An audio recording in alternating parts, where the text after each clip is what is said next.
With great love and respect in my heart, I welcome you to this beautiful Sunday morning from Sonoma. Greet yourself and greet the person next to you with a smile.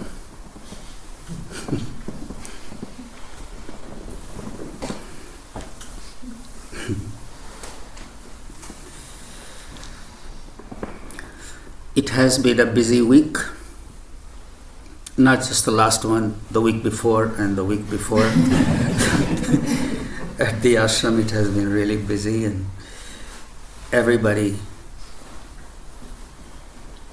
is fully engaged, and it has been such a display of love, Seva, engagement. And it has also been on my mind. I'm leaving for India on the 9th of December.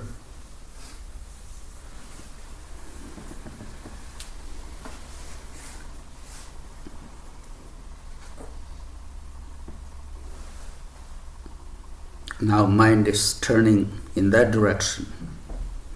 And once I get there, probably they will get very busy. So, till I am there. And after I leave, they'll sleep for a week. Anyway, what came to my mind this morning is word Seva. As you all know, people who have been around me, who have heard the basic teachings of the ashram. The basic teaching is sadhana and seva.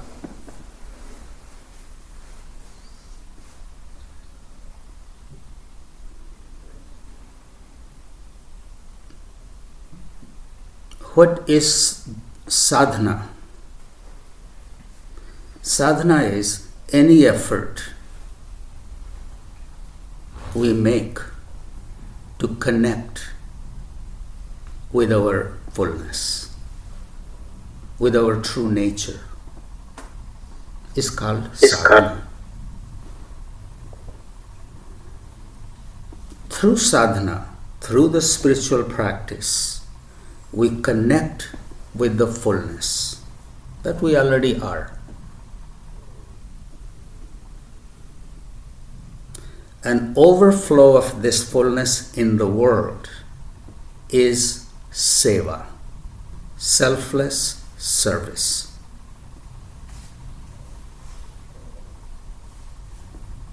That is the true definition of the word Seva, selfless service. Doing something for the other without expecting anything in return. Then we get a taste of true Seva.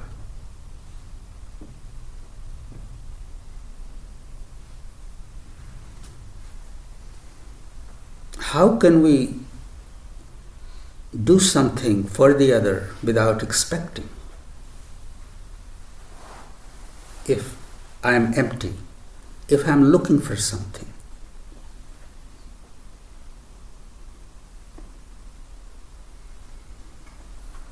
if there is some kind of emptiness inside,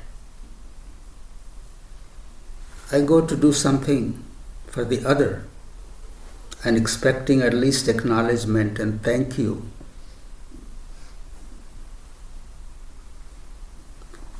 My act is only going to fill the emptiness. It's not overflow.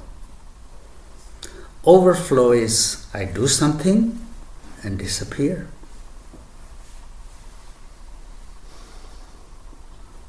May the recipient doesn't even know who did it.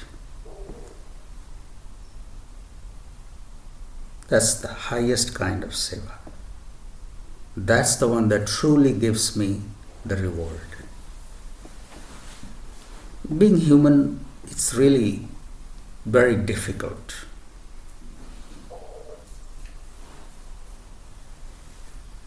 We engage in seva, but our ego is right there. It is our ego that pulls us back. Our ego dilutes our action. Our ego wants to be acknowledged. I was thinking more about this word, seva.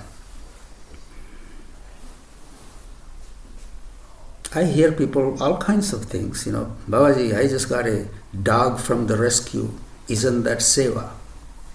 See how clever we become? We have brought the dog for our own convenience, for our emotional support, or whatever we call it. But giving it the covering of seva, that I'm doing good to the dog. I'm rescuing from the... And that's just an example. What is seva?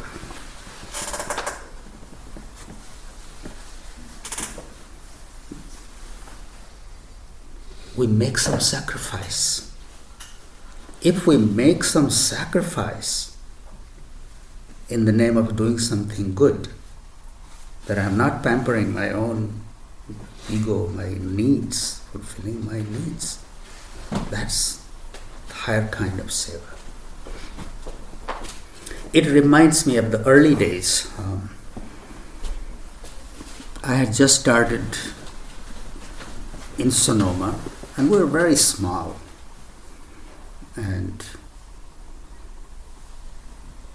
we wanted to do some projects in India as a platform for seva. And for the Bal Ashram, we had just, I had seen this land. We didn't have any money for that. I had never done any fundraising. I had never asked anybody for any money for this. And that was the first letter I wrote to everybody I knew. And in that letter, I had invited that this is what I want to do. I want to create an orphanage. I need help. I'm not asking you for your donations. Think about this way. If you have any vice, or you think you want to give up something, think about giving it up for a month, and the money you save by giving it up, donate it, send it to me to apply to this cause.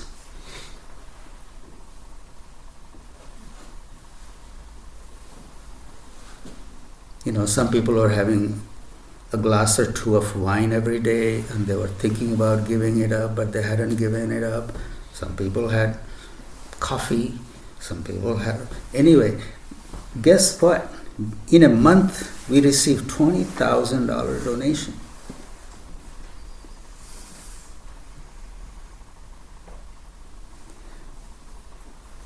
And people would write that, Babaji, here is, I have 2 glasses of wine a day, and I am giving it up for a month. And the money that I saved is here. So in those days, in 1993-4, video rentals, there were wine, video rentals, Starbucks, therapy sessions. We still have it written down somewhere, all the various things that people had given it up for a month.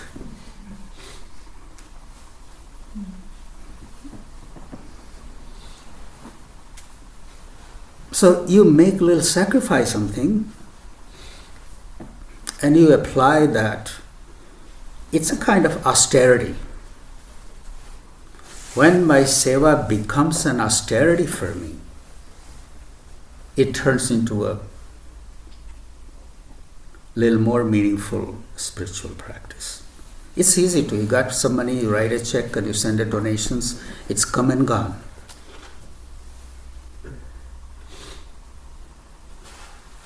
And only you know what's happening in your heart and mind in the moment when you are writing that check. Either whether you are writing it out of whatever. Everybody has their own reason. If that thing is coming from a place that I am giving up something, although a mind, my habits cherish it, but a part of me also knows that I need to put a rein on it. I take that energy, put it somewhere else. If you give up something for a month, be it coffee, be it wine, be it whatever, every time you come to it, the mind throws the suggestion, if you have really given it up in the name of Seva, it continues with you. It becomes a spiritual practice. In all, particularly in yogic traditions, there is a great emphasis on austerity. It is through austerity, when the little friction is created, that energy rises. We fast. We observe silence. We do longer sittings. How can we create austerity in our day-to-day life?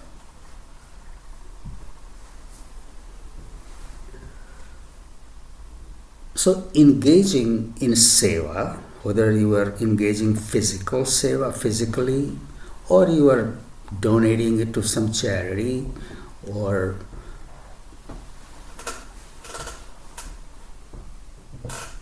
even living with the person next to you, being kind to them is also an act of Seva. Your reactive mind will come in. I see in the ashram every day, people come here to do Seva. People live here in the name of doing Seva. That's the first line. We choose to live at the ashram because I am devoting my life to Seva. Then people will come in the kitchen. Why it's only me who has to do the dishes? Why it's only me who has to sweep the grounds? Why it's only me who has to take the trash out every day?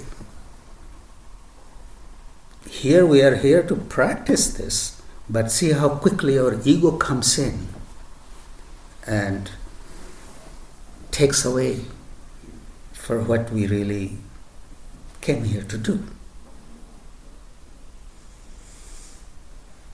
Baba says, if not alert, we are tricked by our mind every moment.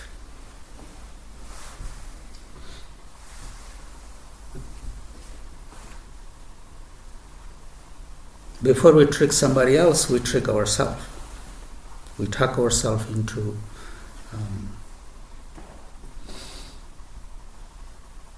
our usual way of being.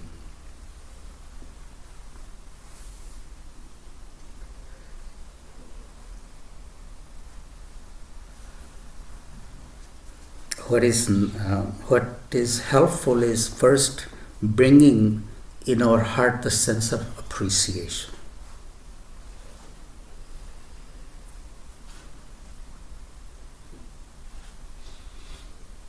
You come in the kitchen and you see the sink filled with dishes. Somebody is cooking, you'll be sitting down to have that meal. Instead of being overwhelmed by the dishes, you just think, have a little sense of appreciation that this person has been cooking and I will be sitting, everybody else will be sitting enjoying the meal. This is my participation, I go and do this shit. But if you are doing with a sense of resentment or anger, or it becomes a whole totally different thing. Whether it's an ashram or your own home, after Thanksgiving, I'm sure many people had to do the dishes. Everywhere. What were you thinking when you were doing the dishes?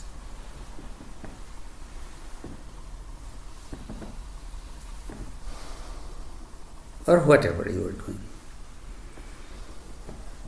Engaging with the spirit of Seva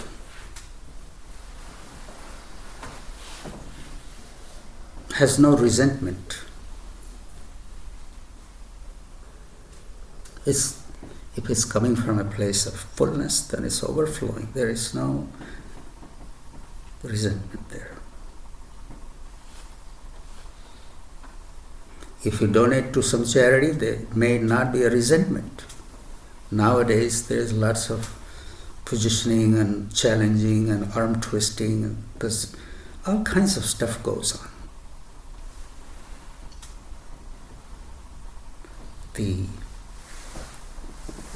If there is a project going on somewhere, it's an invitation.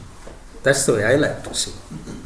We have all these projects in India and here. It's an invitation. Everybody wants to do some good. The goodness is in your heart. But alone, it's kind of a little more difficult. So if you have a place of that that resonates with you, that you want to support, make sure there is no resentment in the heart. That should come from a place of fullness, gratefulness, overflow. And it's even better if you make a little sacrifice. I'm blessed, I have so much. This I'm going to take away from what my mind is always suggesting me. This will make me feel good, this will make me feel better. We all know we have excess. Sacrificing something and seeing whatever I save, may I give it to some charity.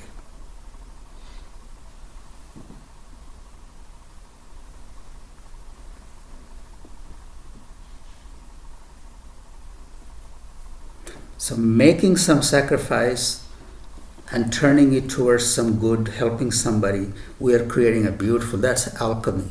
We're taking that energy of self-indulgence and turning it into helping somebody.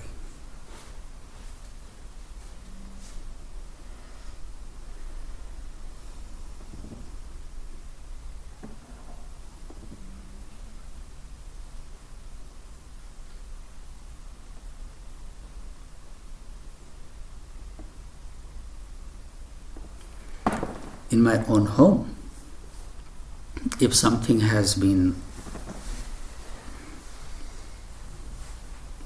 that you are feeling uncomfortable with, your ego will come in, self-righteousness,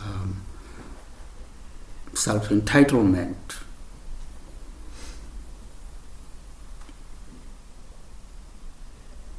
Can you turn that into Seva? In your own home, something is irritating you about your spouse, about your children. You do that anyway, you take care of that anyway, but is there resentment?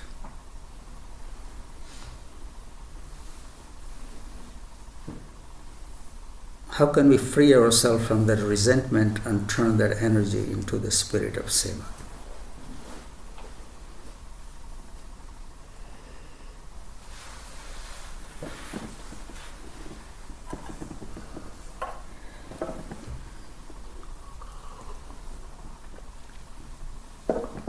I'm talking about this because between Thanksgiving and Christmas there is lots of dramas that come out. Many people just start getting anxious around it. They have to be with their family. They think about their family, or they think about what they experienced in the past. So it's important to stop from your reacting mind, take a step back, take a deep breath, look at yourself.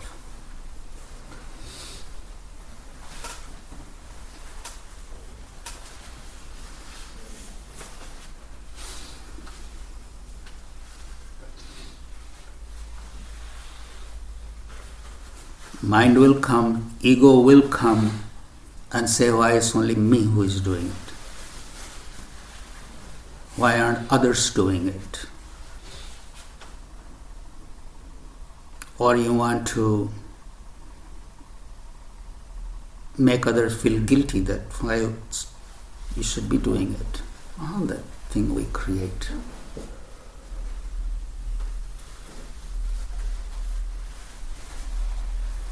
The day you begin to look at yourself, and that is a spiritual practice in itself.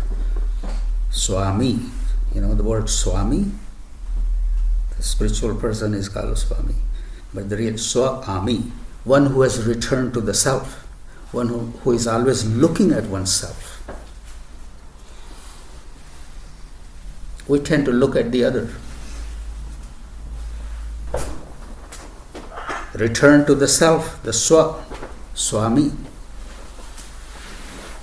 The day you keep looking at yourself, how am I feeling in this moment? What is my reaction in this moment? Can I do an alchemy? Can I change that energy to more healthier energy? Aghoris are well known for alchemy. And that alchemy starts with the self, changing the nature of the energy, creates miracles. That's how miracles happen, the alchemy of energy. And you don't have to go to sit in the cremation grounds. You don't have to go and sit and do all those fancy voodoo things.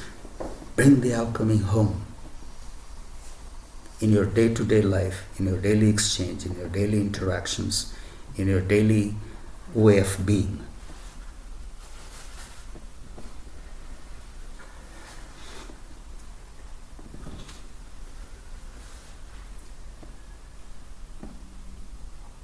I love alchemy. Love changing energy. That's why you see when they say at the ashram when the trees move. Yeah, they do. They walk. You got all kinds of people and caught up in all different kinds of dramas, and you just take all that energy and direct it towards something else. That's why the activities at the ashram are really all about alchemy.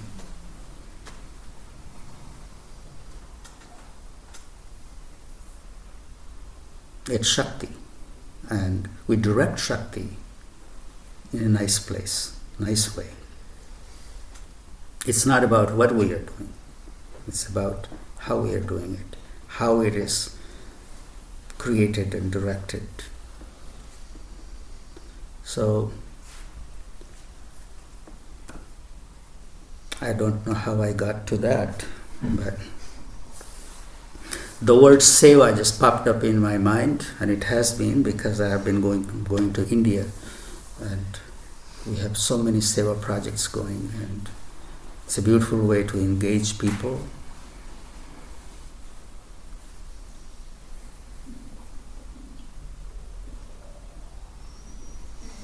Yes, we can engage in all kinds of Seva projects, but what are we doing? How are we doing? Is very important.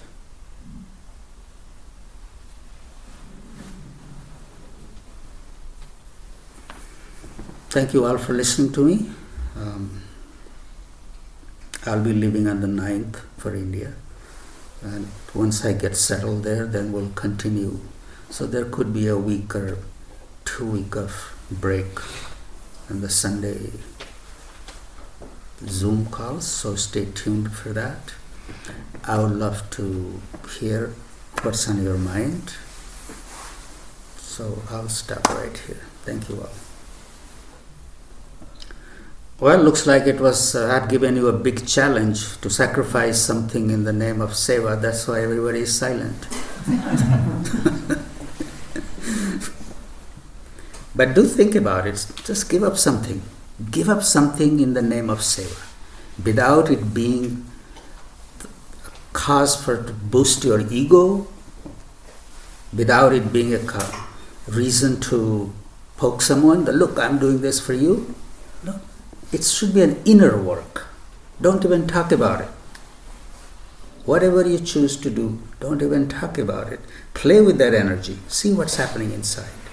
That's the inner work. Whatever you decide, keep it very quiet. And you make the change inside. Let it not be a cause. We see all the Seva projects, we got big banners, I'm doing this and come, and it can really boost our ego. And when it boosts our ego, it's not Seva anymore. It has become something else. So find a very small thing. Give it up for the greater good. And then be quiet about it. Inner work. Here I go again. Thank you all very much. Have a wonderful week.